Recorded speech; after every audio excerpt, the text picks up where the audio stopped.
What is up, y'all? It is your boy Winston Wolf. I'm back. I just want to do a quick review of Woooooo Becoming Ric Flair, the new Ric Flair documentary. Number one, I'm just gonna say straight off, I'm disappointed. If you've been listening to the Ric Flair podcast, To Be the Man, if you haven't, check it out. It started off with Mark Madden. We're sidetracking a little bit, but his podcast with Mark Madden, I do not like listening to Mark Madden at all. I think Conrad Thompson he's just made to do that type of work, and I just think it works so much better. But if you watch the podcast on YouTube, video clips of it, or if you listen to the podcast, Ric Flair's been hyping this up for a while. And a lot of the stuff he talked about wasn't in it. And specifically, the one thing I'm talking about that I really wanted to hear him address and hear his side of it is the plane ride from hell, which in the podcast episodes leading up to the release of this documentary, he said not only are they going to talk about that, but they're going to get extensively into it. Like he was going to break it down and have his side of the story, and because you could tell that dark side of the ring, because he has beef with Jim Ross over him participating in those things. So you could tell he wanted to clear his name. That none of that is in it.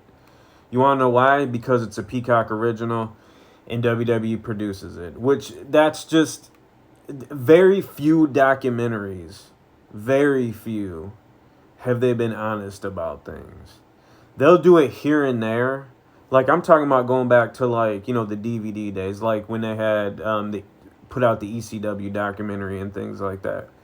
They'll give you a little nugget of something controversial and truthful, something that you'd be like, wow, I can't believe they actually put that in there considering they produced it and this person is under contract with them, etc. But they just do that just to make you think that it's just a raw, no holds barred, documentary like that. It's just a little trick they do. They'll pick, one of the least controversial things to make you think that, oh, they're not pulling any punches with this. No, they know what they're doing. So with this, they didn't have it in, and that's not surprising because they want this to disappear as much as possible. They want everyone to forget about the plane ride from hell.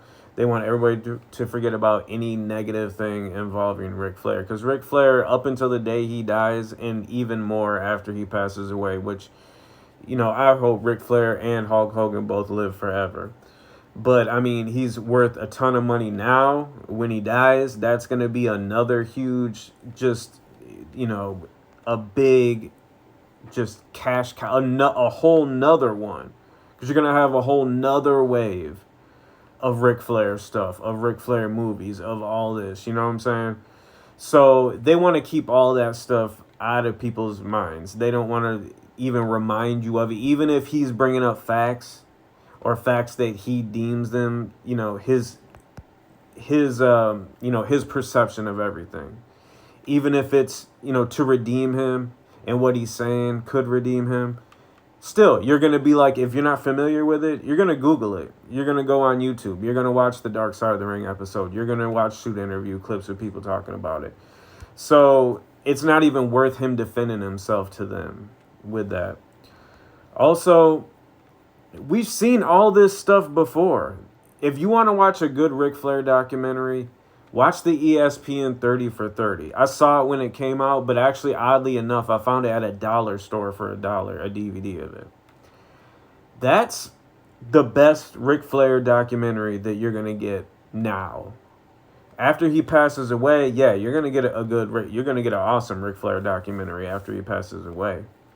I don't know how long it'll take before it comes out. It might be a few years, but eventually you will get the truth.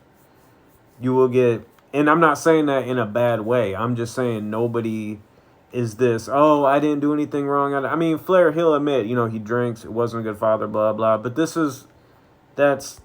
come on. That's nothing they're gonna, we want the dirt. We want to hear the dirt from other people that were there. You know what I'm saying?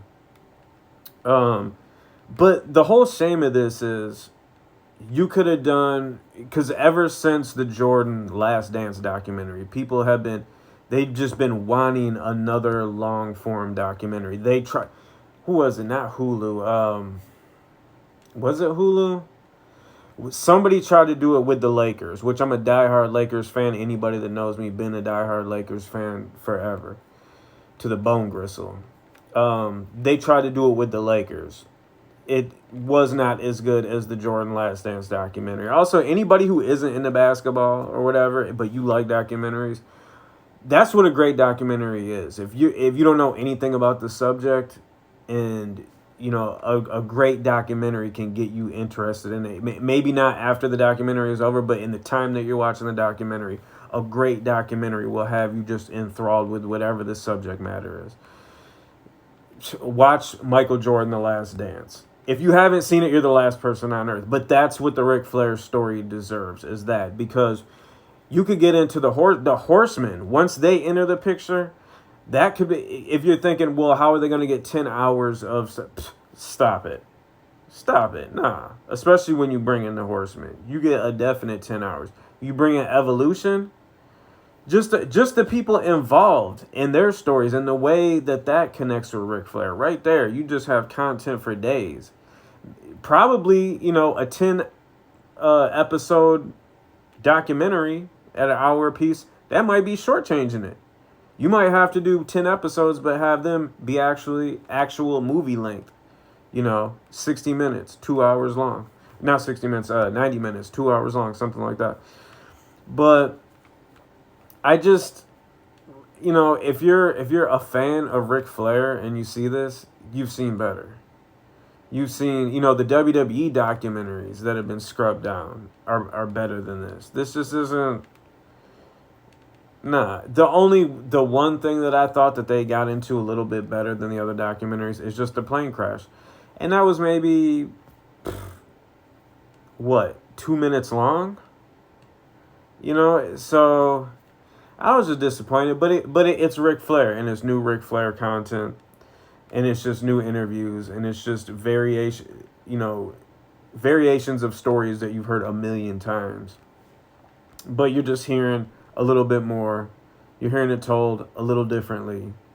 So I mean, in the end, it's just like how people said, like, even bad pizza is good pizza, because it's still pizza at the end of the day. That's okay. The light went off. What's going on? So. Yeah, with this Ric Flair documentary, if you have access to it, like if you have a family member that has a code for Peacock, because I don't even think, the WWE network at this point, because they haven't been putting out those good documentaries or anything like that. I don't even think having the WWE network on there is even worth getting Peacock. So definitely do not get it for this. Don't even sign up for any kind of free trial. It's just not. You'll end up seeing it sooner or later somewhere. But like I said, go check out the ESPN 30 for 30. I think they have. I saw something online where Disney Plus actually has ESPN stuff on it. So you could probably watch the 30 for 30 for Ric Flair on Disney. Everybody has a family member or a friend that has Disney Plus, and they'll let you get their login information. So do that. Don't spend any money on it. But Ric Flair, also, I called this years ago. Bradley Cooper playing Ric Flair in a Ric Flair movie. And a couple months ago, they said something about Bradley Cooper was thinking about signing on to do it. Do that. Get Paul Thomas Anderson to direct it. Give us like a Boogie Nights version of the Ric Flair story. I would much rather have that and have it be raw and truthful than these documentaries where they just keep going over the same stuff. You know what I'm saying? Woo, becoming Ric Flair. I have to give it two different ratings. I have to give it a rating from somebody who's bought all the WWE DVDs, seen all that stuff, the ESPN 30 for 30, all that stuff. From that point, I give it a 3. If I had never seen any Ric Flair stuff before and never knew nothing about Ric Flair, I would give it a 7. So, not that good. Not that good. But I'm also going to say this. Where's the Hulk Hogan content?